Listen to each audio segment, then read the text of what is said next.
আমার ভাইরা, আল্লাহর পক্ষ থেকে আল্লাহর নবী জনাবে রাসূলুল্লাহ সাল্লাল্লাহু আলাইহি ওয়াসাল্লাম আমাদের মাঝে কয়েকটি কর্মসূচি নিয়ে এসেছেন।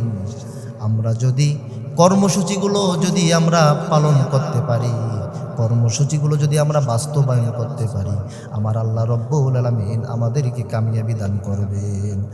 এক নম্বর হলো আল্লাহ রব্বুল আলামিন বলেন, ওয়াকাদা রব্বুকা আল্লা তা'বুদু ইল্লা ইয়্যাহু।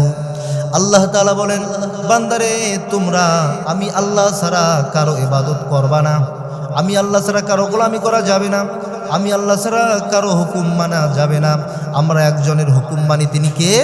তিনি হচ্ছেন আল্লাহ। তাহলেই বোঝা যায় আমরা যাহা কিছু করব না কেন একমাত্র কেবলমাত্র শুধুমাত্র আল্লাহ ছাড়া কারো ইবাদত করা যাবে না। এজন্য আল্লাহ রাব্বুল আলামিন বলেন, ওয়াবিল ওয়ালিদাইনি ইহসান। আল্লাহ রাব্বুল আলামিন বলেন, বান্দারে তোমরা অবশ্যই অবশ্যই তোমার পিতা মাতার সঙ্গে উত্তম আচরণ করবে। কি আচরণ?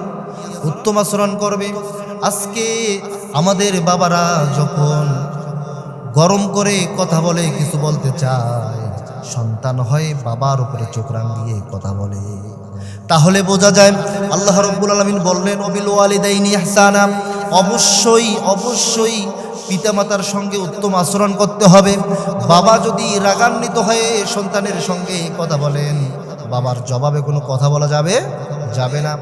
মা যদি রাগান্বিত হয়ে সন্তানদের সঙ্গে উচ্চস্বরে কথা বলে, তারপরেও সেই মায়ের সঙ্গে কখনো আমাদের গলা ছেড়ে দিয়ে গলা ফাটিয়ে কখনো রাগান্বিত হয়ে রাগ হয়ে কথা বলা যাবে না। কার কথা? আল্লাহর কথা। আল্লাহ বলেছেন, ওয়াবিল ওয়ালিদাইনি ইহসানা, কখনো তোমরা তোমাদের বাবা মার সঙ্গে খারাপ আচরণ করো না, উত্তমভাবে কথা বলতে হবে, উত্তম আচরণ করতে হবে, ঠিক কি না? সম্মানিত হাজির, এবার আল্লাহ রাব্বুল আলামিন আরেকটি কর্মসূচি বলেছেন। আল্লাহ তাআলা বলেছেন, ওয়াআতিযাল কুরবা হাক্কাহু ওয়াল মিসকিনা ওয়াবনাস সাবিল। আল্লাহ রাব্বুল আলামিন বলেছেন, বান্দারে তৃতীয় নম্বর কর্মসূচি হলো অবশ্যই অবশ্যই তোমাদের নিকটাত্মীয় এবং দূরাত্মীয়দের সঙ্গে ভালোভাবে সঠিকভাবে হকগুলো আদায় করবা। আজকে দেখা যায় আপনজনের খবর নাই, দূরাত্মীয়দের নিয়ে টানাটানি আসে না নাই। আজকে দেখা যায় কোরবানি যখন হয়ে যায়, সন্তান না খেয়ে আছে, ছোট ভাই না খেয়ে আছে, তাদের খবর নাই। আজকে কোরবানির মাংস সারা বাংলাদেশে দেওয়ার জন্য আমরা অস্থির হয়ে যাই, কোরবানির মাংস আমরা প্রতিবেশীদেরকে দেওয়ার জন্য অস্থির হয়ে যাই, অথচ আগেই দিতে হবে নিজের লোকদেরকে। আজকে আমাদের অবশ্যই আপনজন যারা তাদের খোঁজখবর রাখতে হবে, আপনজন যারা তাদের খেয়াল রাখতে হবে, তারপর দূরাত্মীয় যারা প্রতিবেশী যারা তাদের হকগুলো আদায় করতে হবে।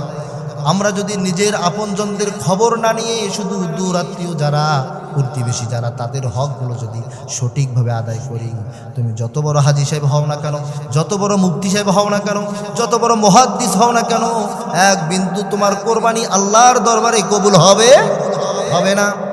তাহলে আল্লাহ তাআলা বলেছেন, ওয়াআতিযাল কুরবা হাক্কাহু ওয়াল মিসকিনা ওয়াবনাস সাবিল, অবশ্যই অবশ্যই তোমার আপনজন এবং দূরাত্মীয় তাদের সকলের সঠিকভাবে হকগুলো আদায় করতে হবে। আল্লাহ তাআলা এবার বলেন, ওয়ালা তুবাযির তাবযীরা। আল্লাহ তাআলা বলেছেন, ওয়ালা তুবাযির তাবযীরা, অবশ্যই অবশ্যই তোমরা কখনো অপব্যয় করবা না। আজকে আমরা এত পরিমাণে অপচয় করি। আজকে আপনার আমার যে কারো ছেলে অথবা মেয়ের বিয়েতে যে পরিমাণ আমরা খাদ্য নষ্ট করি, আসি না নাই? কথা বলেন, আসি না নাই? অনেকেই আসি, যখন অনুষ্ঠান শুরু হয়ে যায়, অনুষ্ঠানের মধ্যে আমরা অনেক খাবার নষ্ট করে ফেলি। এরকম খাবার নষ্ট করা যাবে? এখান থেকে আজকে আমরা শিক্ষা নিয়ে যাব, আমরা কখনো খাবার অপচয় করব না। কারণ আল্লাহ তাআলা বলেছেন, ওয়ালা তুবাযির তাবযীরা, তোমরা কখনো অপচয় করো না, কারণ অপচয়কারী হলো শয়তানের ভাই। অপচয়কারী কে?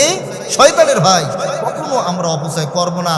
আল্লাহ তাআলা আমাদের সকলকে এই কর্মসূচিগুলো মানার, আমল করার, জানার তৌফিক দান করুন। সকলে বলে আল্লাহুম্মা আমিন।